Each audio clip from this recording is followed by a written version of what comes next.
Imagine waking up in a dark stone room in ancient Rome. Outside, thousands of people are screaming. A heavy gate begins to rise. And in a few seconds, you'll be standing in the arena fighting for your life. Today we're going to find out. Could you survive as a Roman gladiator? Because surviving the arena took more than strength. It required brutal training, deadly combat, and the ability to perform in front of a massive crowd.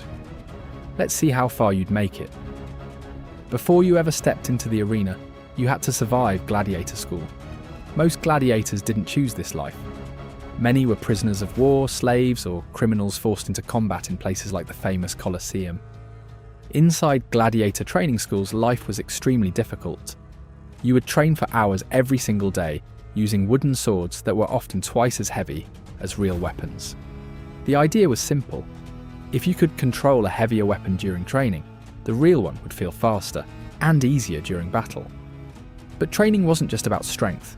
You had to learn specific fighting techniques, defensive movements with shields, and how to read an opponent's attacks.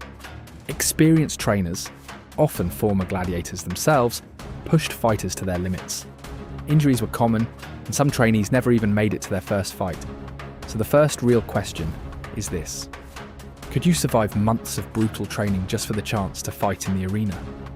But if you did survive the training, things were about to get much more dangerous. Eventually the day would come when you stepped into the arena. The gates would open, sunlight flooding the sand as thousands of spectators watched from the stands of the enormous Colosseum. These crowds didn't come for a friendly match. They came to watch combat. Across the sand would stand another trained gladiator. Some fighters used swords and shields. Others fought with nets and tridents designed to trap their opponents. Each style required speed, strategy, and precise timing. One mistake could mean a serious wound, or worse. Even experienced gladiators were often injured during these battles. But here's something many people don't realise. Winning a fight didn't always guarantee safety, because the crowd played a huge role in what happened next. In gladiator combat, performance mattered just as much as victory. If a defeated fighter showed bravery, the crowd might call for mercy. But if the audience wasn't impressed, the outcome could be much darker. Sometimes the final decision came from powerful rulers like the Roman Emperor Commodus. Imagine standing wounded in the sand, barely able to breathe, while tens of thousands of spectators decide your fate.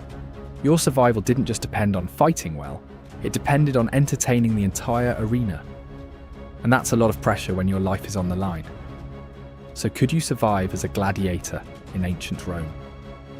To make it, you would need incredible endurance, serious combat skill, and the mental toughness to fight in front of massive crowds. Even then, survival was never guaranteed. Some gladiators fought for years and became famous warriors, but many others didn't survive their first few battles. Now be honest, how far do you think you would make it? Would you survive the brutal training, make it into the arena, or would your first fight be your last? Let me know in the comments, and if you want to test your survival in other moments in history, subscribe.